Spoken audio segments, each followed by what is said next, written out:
৩,৫০০ কোটি টাকার বেশি লেনদেন করেছে আর্জেন্টিনা, ফেঁসে যাচ্ছে আমেরিকার গোয়েন্দার কাছে। ইতিমধ্যেই শুরু হয়েছে তদন্ত। আমেরিকার মাটিতে বসেই প্রায় ৩,৬০০ কোটি টাকার বেশি অস্বাভাবিক লেনদেন করেছে আর্জেন্টাইন ফুটবল ফেডারেশন। মেসিদের বোর্ডের ওপর এই তদন্ত নিয়ে আরও থাকছে প্রতিবেদনে। বিশ্বকাপে আর্জেন্টিনার পারফরমেন্সের আড়ালে দেশটির ফুটবল প্রশাসনে নেমে এসেছে নতুন ঝড়।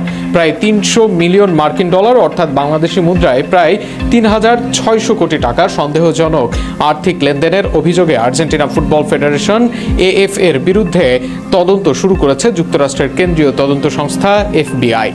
আর্জেন্টিনার শীর্ষস্থানীয় সংবাদপত্র লা নাসিওনের তথ্যের ভিত্তিতে স্প্যানিশ ক্রীড়া সংবাদ মাধ্যম মার্কা জানিয়েছে, এএফ এর সভাপতি ক্লাউদিও চিকি তাপিয়ার নেতৃত্বাধীন সংস্থার আন্তর্জাতিক আর্থিক কার্যক্রম এখন মার্কিন তদন্তকারীদের নজরদারিতে।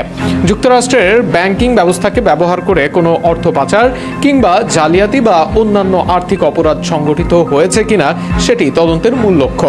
প্রতিবেদন অনুযায়ী তদন্তের কেন্দ্রবিন্দুতে রয়েছে ট্যুর প্রোড এন্টার এলএলসি নামে একটি থিয়েটার প্রযোজনা প্রতিষ্ঠান। গত কয়েক বছর ধরে প্রতিষ্ঠানটি এএফ এর আন্তর্জাতিক বাণিজ্যিক চুক্তি থেকে প্রাপ্ত অর্থ সংগ্রহ ও পরিচালনার দায়িত্ব পালন করে আসছিল। সেই আর্থিক কার্যক্রম নিয়ে এখন প্রশ্ন উঠেছে।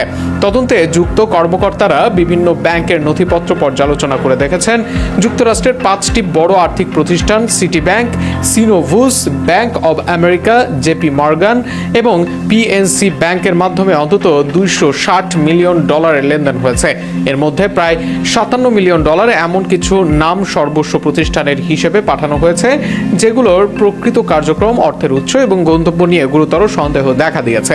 ওয়াশিংটন ডিসি ও ফ্লোরিডার ৩ জন জ্যেষ্ঠ ফেডারেল প্রসিকিউটর তদন্তের প্রাথমিক ধাপ পরিচালনা করছেন। ইতিমধ্যে এএফ এর আর্থিক কাঠামোর বিরুদ্ধে প্রথম অভিযোগকারী ব্যবসায়ী গুয়েরমো তোফোনি এফবিআই এর কাছে জবানবন্দি দিয়েছেন। এদিকে যুক্তরাষ্ট্রের বিচার বিভাগ বিষয়টি আরও বিস্তৃতভাবে তদন্তের অংশ হিসেবে আর্জেন্টিনার বর্তমান প্রেসিডেন্ট হ্যাভিয়ার মিলেই সরকারের সাবেক কয়েকজন কর্মকর্তাকেও জিজ্ঞাসাবাদের জন্য তলব করার বিষয়টি বিবেচনা করছে। তবে এএফএ এখনো পর্যন্ত এসব অভিযোগের বিষয়ে আনুষ্ঠানিক কোনো বক্তব্য দেয়নি। প্রসঙ্গত, আর্জেন্টিনার প্রায় বেশিরভাগ গুরুত্বপূর্ণ জয়ই বেশ প্রশ্নবিদ্ধ।